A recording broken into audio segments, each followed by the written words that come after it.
1월 27일 오늘의 말씀은 느헤미야 7장 5절에서 73절입니다. 내 하나님이 내 마음을 감동하사 귀족들과 민장들과 백성을 모아 그 계보대로 등록하게 하심으로 내가 처음으로 돌아온 자의 계보를 얻었는데 거기에 기록된 것을 보면 옛적에 바벨론 왕 느부갓네살에게 사로잡혀 갔던 자들 중에서 노임을 받고 예루살렘과 유다에 돌아와 각기 자기들의 성읍에 이른 자들 곧 스룹바벨과 예수아와 느헤미야와 아사랴와 라마와 나하마니와 모르드게와 빌산과 미스베렛과 비그웨와 너훔과 바나와 함께 나온 이스라엘 백성의 명수가 이러하니라. 바로스 자손이 2172명이요 스바디아 자손이 372명이요 아라 자손이 652명이요 바한 모압 자손 곧 예수아와 요압 자손이 2818명이요 엘람 자손이 1254명이요 삿두 자손이 845명이요 삭게 자손이 760명이요 빈누이 자손이 648명이요 브베 자손이 628명이요 아스갓 자손이 2322명이요 아도니감 자손이 667명이요 비그웨 자손이 2067명이요 아딘 자손이 655명이요 아델 자손 곧 히스기야 자손이 98명이요 하숨 자손이 328명이요 베세 자손이 324명이요 하립 자손이 112명이요 기본 사람이 95명이요 베들레헴과 느도바 사람이 188명이요 아나도 사람이 128명이요 벳 아스마웻 사람이 42명이요 기랏 예아림과 그비라와 브에롯 사람이 743명이요 라마와 게바 사람이 621명이요 믹마스 사람이 122명이요 베델과 아이 사람이 123명이요 기타 느보 사람이 52명이요 기타 엘람 자손이 1254명이요 하림 자손이 320명이요 여리고 자손이 345명이요 로드와 하딧과 오노 자손이 721명이요 스나아 자손이 3930명이었느니라. 제사장들은 예수아의 집 여다야 자손이 973명이요 임멜 자손이 1052명이요 바스울 자손이 1247명이요 하림 자손이 1017명이었느니라. 레위 사람들은 호드야 자손 곧 예수아와 감미엘 자손이 74명이요 노래하는 자들은 아삽 자손이 148명이요 문지기들은 살룸 자손과 아델 자손과 달문 자손과 악굽 자손과 하디다 자손과 소베 자손이 모두 138명이었느니라. 느디님 사람들은 시아 자손과 하수바 자손과 답바옷 자손과 게로서 자손과 시아 자손과 바돈 자손과 르바나 자손과 하가바 자손과 살메 자손과 하난 자손과 깃델 자손과 가할 자손과 르아야 자손과 르신 자손과 누고다 자손과 갓삼 자손과 우사 자손과 바세아 자손과 베세 자손과 모우님 자손과 너비스심 자손과 박북 자손과 하그바 자손과 할훌 자손과 바슬릿 자손과 머히다 자손과 하르사 자손과 바르고스 자손과 시스라 자손과 데마 자손과 느시아 자손과 하디바 자손이었느니라. 솔로몬의 신하의 자손은 소대 자손과 소베렛 자손과 브리다 자손과 야알라 자손과 다르곤 자손과 깃델 자손과 스바디아 자손과 핫딜 자손과 보게렛 하스바임 자손과 아몬 자손이니 모든 느디님 사람과 솔로몬의 신하의 자손이 392명이었느니라.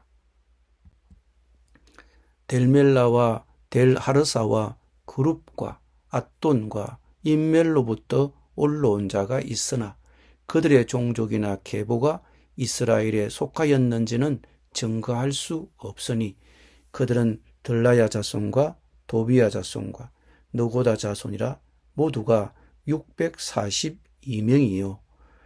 제사장 중에는 호바야 자손과 학고스 자손과 바르실레 자손이니 바르실레는 길라 사람 바르실레의 딸 중의 하나로 아내를 삼고 바르실레의 이름으로 불린 자라.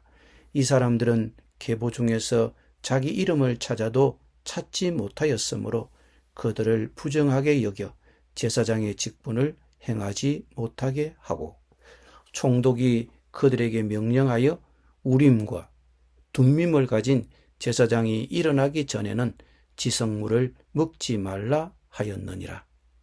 온 회중의 합계는 42,360명이요.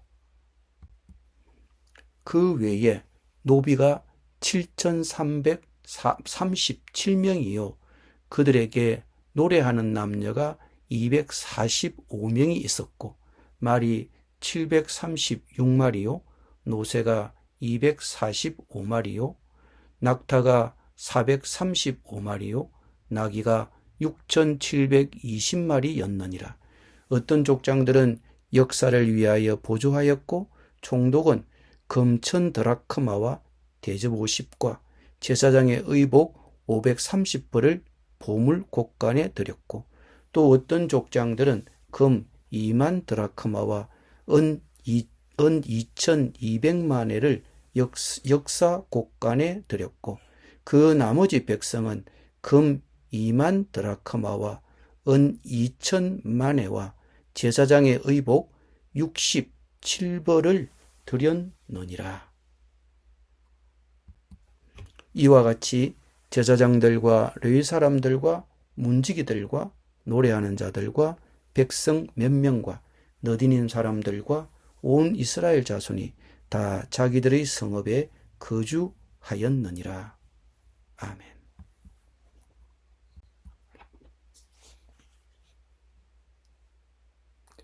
6장은 성벽이 52일 만에 완공되었다는 진술로 끝을 맺습니다.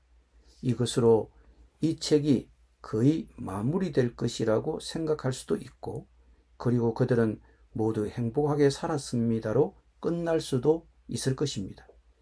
그런데 오늘 본문의 요점은 느헤미야가 시작하는 귀한 자 명단 정리가 지금까지 우리가 읽어본 성벽 건축 프로젝트만큼이나 중요하다는 것입니다. 하나님은 우리가 단지 무언가를 짓기를 원하지 않으십니다. 그분은 우리가 그것을 보존하고 보호하는 일을 하기를 원하십니다. 워런 워스비는 모든 기독교 사역은 단 한 세대만의 멸망에 이르게 되며 하나님의 사람들은 그 점을 경계해야 한다고 말했습니다.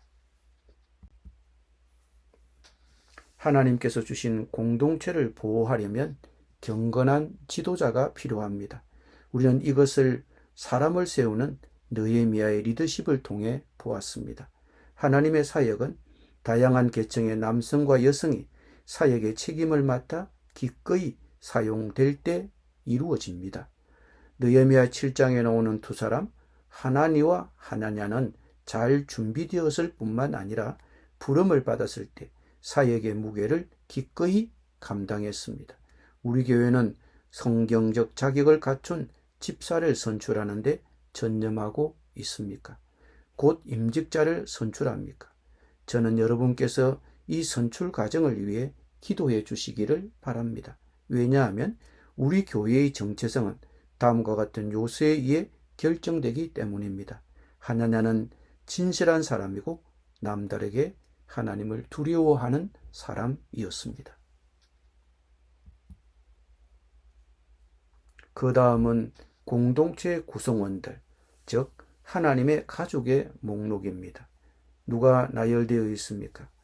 원래 지도자들, 평신도였던 유대인들, 제사장들, 레위 사람들, 가수들, 문지기들, 성전의 종들, 솔로몬의 종들의 후손들, 조상이 의심스러운 자들도 있습니다. 이 목록에서 우리는 무엇을 배울 수 있습니까? 워런 워스비는 이 긴장에서 우리가 배울 수 있는 중요한 교훈 중에 하나는 하나님께서 사람을 소중히 여기신다는 것입니다. 하나님께서는 위대한 구원 계획의 다음 단계로 나아가시기 위해 유대인들을 불러 유배지를 떠나 고국으로 돌아가도록 하셨습니다. 선지자들의 격려와 하나님을 경외하고 그분께 영광을 돌리고자 하는 사람들의 지도력을 주셨습니다. 주님은 천사들을 보내지 않으셨습니다. 하나님의 약속에 미래를 걸고 기꺼이 헌신하는 평범한 사람들을 사용하셨습니다. 이 장은 또한 하나님께서 당신의 종들의 삶을 기록하신다는 것을 일깨워 줍니다. 하나님은 우리가 어디에서 왔는지, 어떤 가문에 속해 있는지, 얼마나 많이 드렸는지, 그리고 그분을 위해 얼마나 많은 일을 했는지 알고 계십니다. 주님 앞에 섰을 때 우리는 상을 받기 전에 자신의 삶을 기록해야 할 것이며 우리는 선한 결과를 기록할 수 있기를 원합니다. 이 장의 분명한 강조점은 사역이 건물에 관한 것이 아니라 사람에 관한 것이라는 것입니다. 사람들을 사용하여 교회를 세우며 교회를 사용하여 사람들을 세웁니다. 건물이 아니라 사람입니다. 마지막으로 66절부터 73절은 하나님께서 주신 것을 보존하려면 재정적인 희생이 필요하다는 점을 가르쳐 줍니다. 역사를 통틀어 하나님께서는 그분의 사업이 그분의 백성에 의해 자금이 조달되도록 해 오셨습니다. 우리는 하나님께서 주신 것을 보호하고 지키는데 얼마나 많은 관심을 갖고 있습니까?